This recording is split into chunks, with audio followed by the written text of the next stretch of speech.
बिस्मिल्लाहिर्रहमानिर्रहीम। अस्सलाम वालेकुम नाज़रीन, एनबी न्यूज़ की तरफ से मैं आपका मेज़बान नवाज़ भुट्टो अपने कैमरामैन फुरकान नवाज़ के साथ आपकी खिदमत में हाजिर हैं। नाज़रीन, इमरान खान अनकरीब हवस इक़्तिदार में उस मकाम पर पहुंचने वाले हैं जहां इमरान खान और जेल के बीच में कोई ख़ास फासला नहीं रहता। जी नाज़रीन, इमरान खान ऐसा कुछ करने जा रहे हैं और इमरान खान के जो भी मामला ज़ेर तफ्तीश थे वो भी मामला इस वक्त हतमी शक्ल अख्तियार करने लगे हैं और लग रहा है कि जैसे जैसे वक्त गुजर रहा है ऐसे वैसे जिस तरह रेत जो है वो मुट्ठी में रेत पकड़ें तो निकलने लगती है, तो वक्त भी इमरान खान के हाथों से इसी तरह निकल रहा है और उनके पांव तले से ज़मीन भी। नाज़रीन, पिछले कुछ दिनों में इमरान खान ने जो एक्टिविटीज़ की हैं या जो प्रेस कॉन्फ्रेंसेस की हैं या जिस तरह सहाफ़ियों से बातचीत में इस्टेब्लिशमेंट पर मुख्तलिफ़ किस्म के इल्ज़ाम आयद किए हैं, उसके बाद ऐसा लग रहा है कि इमरान खान और इस्टेब्लिशमेंट के दरमियान फासले बहुत ज़्यादा बढ़ गए हैं। और दूसरी बात नाज़रीन ये है कि इमरान खान के खिलाफ मामला जिस तेज़ी से हतमी मरहले में दाखिल होने जा रहे हैं, उसके बाद अब लगता है ऐसे है कि जैसे अब दिन समझ लें कि उंगलियों पर गिने जा सकते हैं। तो इसके अलावा नाज़रीन आप ये भी बताएंगे कि इस्टेब्लिशमेंट ने हुकूमत को कुछ वाज़े पैगाम भेजे हैं, यानी हुकूमत ने इस्टेब्लिशमेंट ने अपना मौक़िफ़ वाज़े कर दिया है कि इस्टेब्लिशमेंट इस वक्त क्या चाहती है और हुकूमत को क्या करना चाहिए। इस तरह की चीज़ें भी सामने आई हैं। तो नाज़रीन, सबसे पहले हम बात करते हैं कि इमरान खान हवस इक़्तिदार में इस हद तक आगे निकल चुके हैं और पॉइंट ऑफ नो रिटर्न पर पहुंच चुके हैं। इस हद तक अब नहीं, यानी पॉइंट ऑफ नो रिटर्न पर पहुंच चुके हैं और उनके पांव तले से ज़मीन ऐसे खिसक रही है जैसे हम समंदर के किनारे पे खड़े हों और एक लहर आए और हमारे पांव तले से ज़मीन को रेत को खिसका कर ले जाए। तो इमरान खान की इस वक्त कंडीशन ये है कि इमरान अब ना गिरे तो कब गिरे। तो बहरहाल इमरान खान के गिर्द जो सूरत हाल है बहुत ही भयानक होती जा रही है। अब इमरान खान और जिंदान के बीच में कोई ख़ास फासला नहीं रहा है और इमरान खान जिंदान के बिल्कुल करीब पहुंच चुके हैं, यानी जेल के बहुत करीब पहुंच चुके हैं, क्योंकि जितने भी मामला में तफ्तीश हो रही थी वह अब हतमी मरहले में दाखिल हो रही है, जिनमें फॉरेन फंडिंग केस हतमी मरहले में दाखिल हो रहा है। नाज़रीन, अगर देखें तो इस वक्त तोशाखाना केस इंतहाई हतमी मरहले पर दाखिल हो चुका है, क्योंकि ये इस केस को 90 डेज में इलेक्शन कमीशन ने इसको हतमी शक्ल देनी होती है और 3 नवंबर को 90 डेज पूरे हो जाएंगे और इसी दौरान इलेक्शन कमीशन ने फैसला सुनाना है। क्योंकि तोशाखाना के हवाले से जो स्टेट बैंक को अपना इसको इलेक्शन कमीशन को जो चीज़ें स्टेट बैंक और दीगर इदारों से या वज़ीर आज़म हाउस से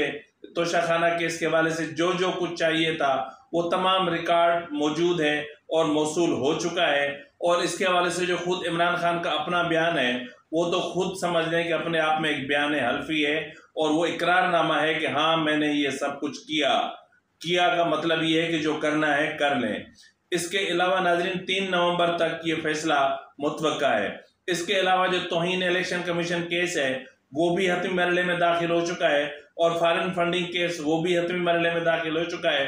और इमरान खान ने हाल ही में जो इल्ज़ाम आयद किए हैं, इस हवाले से ज़रा का कहना है कि मज़ीद इमरान खान के खिलाफ कार्रवाई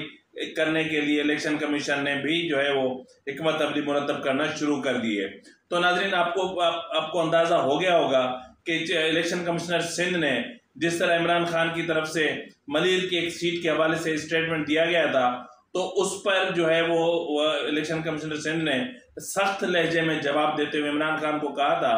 कि आपको जो कोरंगी वाली सीट है वो जो जीते हैं आप, तो उसके हवाले से आप क्यों नहीं कह रहे कि वहाँ पे धांधली हुई है। अगर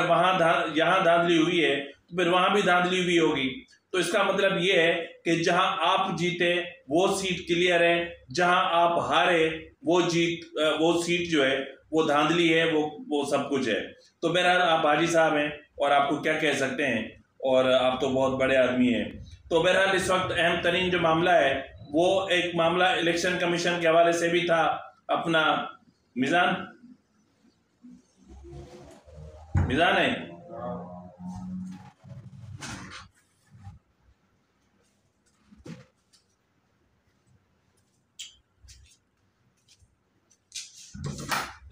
रिकॉर्डिंग अंदर में लिख समझ जा कर दर खड़काने जरूरत है भी। हां आंखें में तो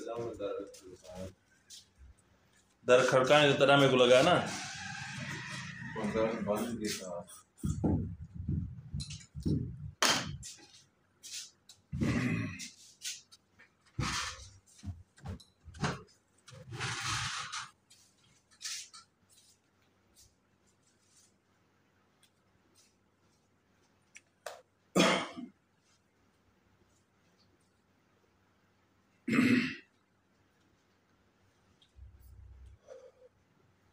इसके साथ ही नाज़रीन जो अहम तरीन मामला है वो है चीफ ऑफ आर्मी स्टाफ की तैनाती का, और इंतहाई अहम ज़राए का कहना है कि चीफ ऑफ आर्मी स्टाफ की तैनाती का मामला मतलब क्योंकि अब जैसा कि अक्टूबर ख़त्म हो रहा है और अक्टूबर के आखिरी 10 दिन रहते हैं, तो इंतहाई अहम ज़राए का कहना है कि एक्सपेक्टेड है कि अक्टूबर की 25, 26, 27 तारीख से ये प्रोसीजर शुरू हो जाए, जो ठीक 29 नवंबर तक मुकम्मल होगा। और इस हवाले से किसी भी किस्म का प्रेशर लेने की या किसी भी चीज़ की कोई ज़रूरत नहीं है। तो नाज़रीन ज़ाहिर है कि जो है वो अक्टूबर के एंड में वज़ीर-ए-आज़म हाउस की तरफ से वज़ारत दिफा को जो है वो ज़ाहिर समरी या उसके जो दस्तावेज़ात होते हैं या जो भी रिकॉर्ड होता है या जो भी तफसीलात होती हैं वो फराहम करने के लिए उन्हें एक लेटर अरसाल करेगा। उसके बुनियाद पर जो है वो GHQ से वो तफसीलात मौसूल होंगी कि कौन से 6 चीफ लेफ्टिनेंट जनरल्स जो हैं वो इस काबिल हैं कि उनमें से किसको चीफ ऑफ आर्मी स्टाफ लगाना है और किसको जॉइंट चीफ स्टाफ कमेटी लगाना है। तो इन मामलात का जो है वो लिया जाएगा। इंतहाई अहम ज़राए का कहना है कि अब जो 6 सीनियर जो अपना लेफ्टिनेंट जनरल्स की लिस्ट थी उसको सब लिस्ट कर दिया गया है, और अब उसमें से सिर्फ 3 जो है वो रह गए हैं, और इन 3 में वो नहीं है जिससे इमरान खान फैज़याब होते रहे,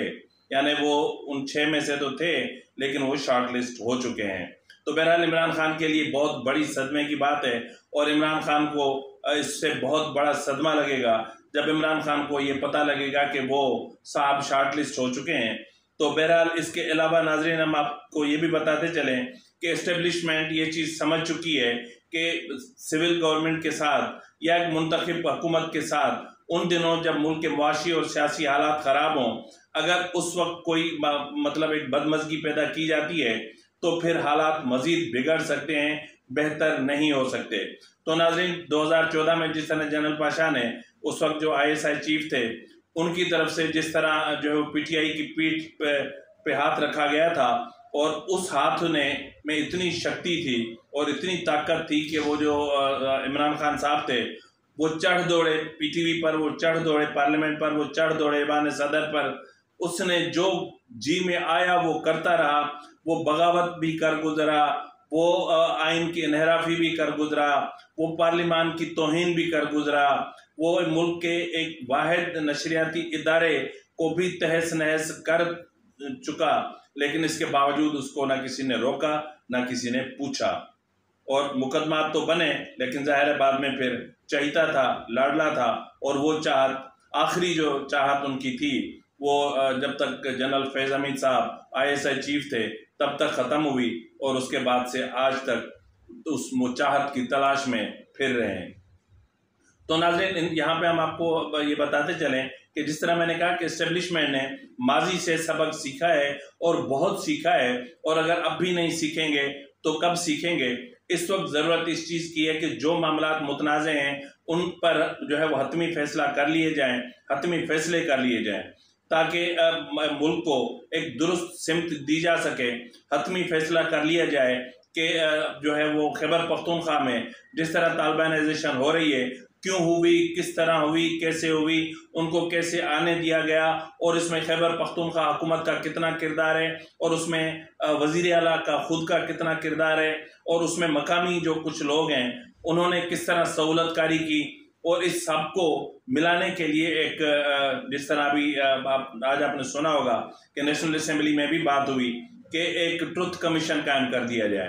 ट्रुथ कमीशन ऐसा हो जो उन तमाम मामलात को देखे, और न सिर्फ इस्टेब्लिशमेंट को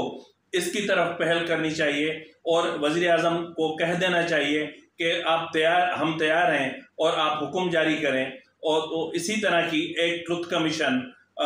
जो है वो बलूचिस्तान के हवाले से भी बनाया जाए और इस्टेब्लिशमेंट बलूचिस्तान के मामले से भी अपनी जो गलतियां हैं या जो माजी में होता रहा है या जो इस्टेब्लिशमेंट और बलूचिस्तान के मकामी अमायदीन और सरदारों और कुछ कबाइल के दरमियान फासले हैं उनको ख़त्म करने के लिए ज़रूरी है कि एक बार मिल के बैठा जाए और इस मसले का हमेशा के लिए कोई ना कोई हल निकाला जाए।